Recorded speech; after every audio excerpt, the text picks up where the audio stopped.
So let's get to it. Let's see what y'all not sorry about, because we know the big news. So let me give a little backdrop for anybody who may not be up on game.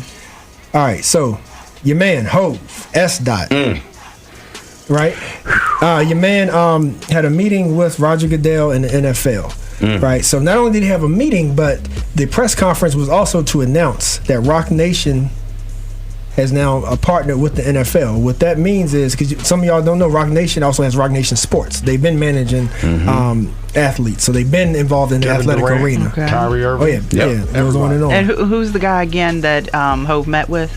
Roger Goodell. What is he like? What? He's the commissioner of the NFL. Okay, got it. Boss like Rick Ross of the NFL. He head slave master. Oh, here we go. Hey, all right, but check it. So, check it. So what that deal means is that Rock Nation controls the entertainment, the halftime entertainment show. Like, they are in control of that. Not only that, for Rock Nation Sports, but Rock Nation also now is involved in the committee in the name of, you may remember it, Aaron, but there's a committee that the NFL did start to address sort of the the political and the inequality issues. So now they are at the table making decisions when it comes to equality, fairness, things like that. Jay-Z and his team is, right? So you got those two parts. So some of the backlash that happened, of course, number one being that, why would you do that, Jay? I thought we were boycotting, or we thought the NFL was foul. They still haven't given Kaepernick a job, things like that, right? So that's been the first backlash. Then Brian Michael Cox, another industry producer, came out and said that Jay-Z had told Jermaine Dupri to turn down a similar deal from the NFL for him to manage the entertainment, right? All right, so then a bunch of backlash about that, whether that's true or not. Now, there is an article to drop on your domes if you haven't seen it. Drum roll. Jermaine Dupri came out, finally, and said that is not exactly how it happened. Okay. In short, Jermaine is back, and Jay, he's saying that at the time when something was presented to him, they talked about it, and the timing wasn't right, and that deal wasn't right. So that's what Jermaine Dupri is saying on that. So all that being said, Jay, Rock Nation, and the NFL. Good look, bad look. What would you tell Jay? Sorry, but what? If I'm Hove, I'm not sorry about it. There's a lot of context, but I'm an older guy. But growing up, Hove, Dame, and Biggs, that was the blueprint for as young black men in New York City, entrepreneurs. That's what we wanted to be. And they always had their crew around them, and you have to give context for everything. Jay always been about the bag. Let's not get it twisted. So when people look at this deal, they're kind of like, I'm surprised. I'm like, no, Jay has been about the bag, but he's also been about his business. He's never swayed on being about the bag, but also being about his brothers. So that's the only thing I have to say. I don't think it was anything against Kaepernick. I think for myself, the reason, I don't want to say I agreed or I disagreed, I didn't like the optics of him sitting in the room laughing with Goodell. That's the thing that bothered me the most. I thought a more serious tone that he could have went about it. I didn't like the whole Charlemagne being in like the interview and asking questions, because all of that seemed like contrived and put together. I would have liked it to have been the same thing he did with Meek, him and Roger Goodell sitting down at a table, we putting this deal together, we're going to do this, period. Not the whole laughing, joking, because to me, I think the question always goes back whether or not you're on the Kaepernick side or you're on the Hove side. What is the NFL looking to get out of this? Because they don't do a deal without knowing what's coming behind it. They're looking to get back what they lost. Exactly, which is the black viewer. I think that the NFL also, and I think Max will jump on this, I think the NFL also sees that they are losing. To me, the NBA has set the precedent for exactly what a sports league is supposed to be, which is social justice. You saw how they handled Donald Sterling. You see that they're the premier league. People are talking about the NBA. Nobody's even playing right now. And the NFL is realizing that hip-hop, pop culture, whether you like it or not, is driving this business, and who else to align themselves with other than Jay-Z? Right. Now, from the Kaepernick standpoint, I agree with Jay to an extent. It's like, not to get past kneeling, but you can do both. We can still do a deal with them and I don't even know why Jay didn't say nobody stop kneeling.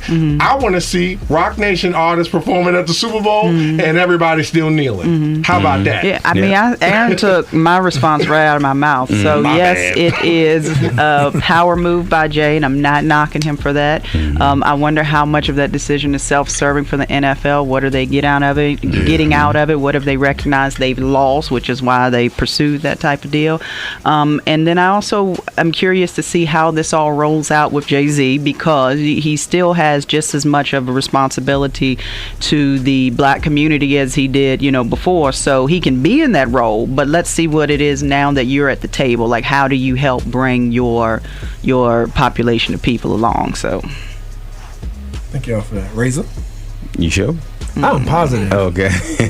Nah, we all of us, like, as the story has started to unfold, pretty much have the same view. The only difference I have is, how long do we have to follow this is for Cap? It comes a point where he made a decision that was based for as us. A man, I'm with you, Razor. Yep. But how long do we make him the martyr that we have to hold up? Like, we're talking about a sport that you may not be there from year to year because your talent diminishes. That's where I'm at with that. Now, as for Jay-Z, there was a big discussion on my Facebook thing about him being a sellout and all this type of stuff. And I try to tell people, until you get to that level of money, the conversations change. Yes, for what Aaron said about them laughing and joking, this, that, and other, it's a whole different conversation when you're making billions. When two captains are at the helm, it's different. It's just, it's a total different thing. We understand it from where we are as a people, not from where they are as a people. And then furthermore, you got to remember, this is a hood kid who was a drug dealer, who stabbed people behind leaking his music, who married Beyonce, who turned it into an empire, who has, he's a winner. So do I think that we know his whole makeup of what this deal is? No, that ain't been Jay, and it's not going to be Jay. So because we don't know, we start assuming, and then we start pointing fingers. So my hat goes off to him that he can even be at the table in this type of deal, because there's two things that I felt that we didn't have a platform in, and that was owning an NFL team and horse racing. Those two, like, really owning the horse, not the jockey. Football or horse racing. Owning the team and owning one of those major horses at the Kentucky Derby. Those are two things that's been reserved for them. It was three, the presidency, but Obama took care of that. So for Jay-Z to be able to sit there at that table, and laugh at him with dreads on top of his head and don't need them, and told them he don't need them, that says a lot to me. I don't think people are looking at it from the standpoint, and that's because we can't. We're not at that level. I would say, and the only thing I would add to it is I think we really need to be careful when we start the division thing. I heard Shannon Sharp talk about this as like the sides of the coin getting divided. And let's remember, the majority of the owners in the NFL, they're white men, period. That's a fact, right? Let's not get twisted. Jay-Z can go in there with the best intentions in the world, and all of a sudden, as everything has happened over history, this thing could change in a heartbeat. Absolutely. And you might have Jay coming out saying, this is not what I thought it could be. Absolutely. That's always in the back of my mind, because as much as Jay is not in the position of power, he's in a position of power with Rock Nation, but the NFL is still the NFL. Absolutely. And Hov can go in there with the best intentions in the world, and at the end of the day, guess what can happen? The NFL can still end up being But that would be a mistake because he rap. No, but I'm not saying it wouldn't be his fault. But I think Jay understands. Look, we had the president calling the players sons of know what. Like, we got all of that. So I think in the back of his mind, he's a smart guy, and I hope he's thinking this thing can go left or right too. They wouldn't want to play with him. Yeah, and I don't think. Well, I don't want to say that they play with anybody. They wouldn't. They wouldn't want to play with him. Nobody's untouchable, Razor. Come on, man. No, I'm not saying that. But they wouldn't want him to turn around and say, "Hey, 50, you know what I'm saying? They burnt me. Let's burn them. Let's go after their money. Let's show them what we are in control of." Because it's no doubt. Razor. They cannot. You and I both. Because while he may be walking into this with no power within the NFL, he still has all the power when it comes. Absolutely. to... He has the media. He has so the force. So like, I think we're all agreeing they are playing. The NFL is playing a very tricky line, because I look, I'm the type of person, just because I see the president of the Patriots walking around with Meek Mill, I still look at you in a totally different way. Yeah. You're not just, you understand what I'm saying? Absolutely. So that's the way we all, look, you trust but verify. You know, that's all it is. And I think we should be hesitant. People want to look at Jay as him being a token. Just like you said with Meek Mill and walking. Yeah. Jay ain't no token. Like, he has never been a token. You don't get to where he is coming from where he's come 100%. from and be a token. Like, they may be using you because you're at that position and they've given you some things where they didn't block you.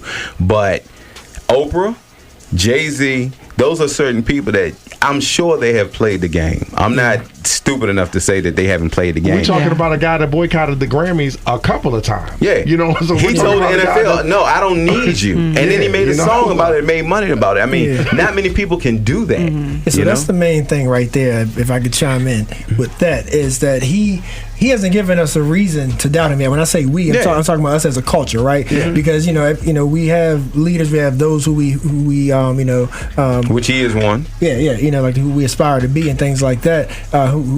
So thing with that is that he went from, like understanding, like you said, street dude, right? And then when he got into the business world, legal business, you remember how he was clean cut, how he was dressed with a suit, and now you see him, like with the plaits, because he can do what he wants, like in a t-shirt, exactly. What he wants. Exactly. Like, so that goes to the old saying that I was taught, like, you got to play the game until you can change the game. So just his appearance tells me that he knows what he's doing, and you know what I mean. And because he's trying to show he can us. go in there like that. Yeah, Charles has it right, because he went from the clean cut to wearing dreads to his wife doing what's the Lion King? That y'all, you like that? The Lion King. Wait, was that the Lion King or the Dying King? That's what I'm saying.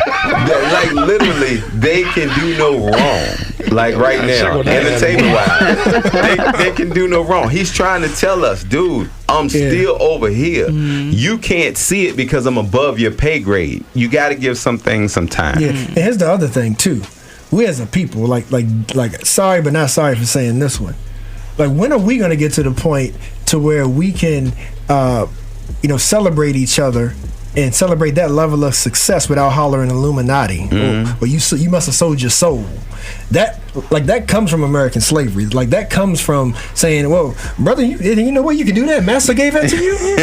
We got to get out that mindset and think that we can't be billionaires and without selling our soul for it. His wife was that way too. Remember when she sang at the presidential thing and everybody said she was voice tracking, and then before she did the next thing, she said everybody stand up for a second, Beyonce and she sang. boss. Right, absolutely. That's look, she got Beyonce back. Black women always got Beyonce back. Like Dave Chappelle said, I'm tired of this. She was quiet on Jay, but she spoke up for Beyonce. No more. But all jokes aside, that's a family. You got to understand, that's our Rockefeller. You know what I'm saying? Like, and when I say Rockefeller young people, there's an older white, there's an older white family that they are in control. Yeah. So it's like that question I had asked one time before: do you want to be in a society with secrets or a secret society? You know, and if you don't understand the two of those two parameters, you don't understand what Jay-Z's doing right now. And also, and Charles, give him a chance to prove us wrong. And I think the last thing is that if something happened during the season, I think we would all agree. We know what side of the board Jay would be on. Yeah. If brothers said, you know what, we not protesting, we walking out, Jay gonna be like, I guess they ain't playing. And the halftime show would be Black Panthers and Nation of Islam. I got a personal feeling. So I have fruit coming. So I have a personal feeling. I have a personal feeling that he's going to involve Jermaine Dupri like in that. Absolutely, I do. And people are going to be looking. He's going to bring back Meek Mills. He's going to restore a lot of people that lost stuff. But if you don't give him chance to do that, it'll never happen. Yeah. And y'all may remember when Kanye went to president, when Steve Harvey went to president, I took sort of the same stance. I was like, give the brothers a chance. The brothers are trying to make change. We got to stop hating on each other. I don't know about Kanye. Steve fell back from him though, because you notice Steve was in Ghana crying. That's because nobody was buying his suits. You're wrong. All right, that's it, y'all. In my humble opinion, we got to go. We appreciate you. Thanks for the love and support. Miss Max. Sir Charles. Razor. Ron. All right, take care of yourselves. We'll see you next time. You're listening to In My Humble Opinion with Maxilia Robinson and Charles Lewis. Only on 101.3 Jams.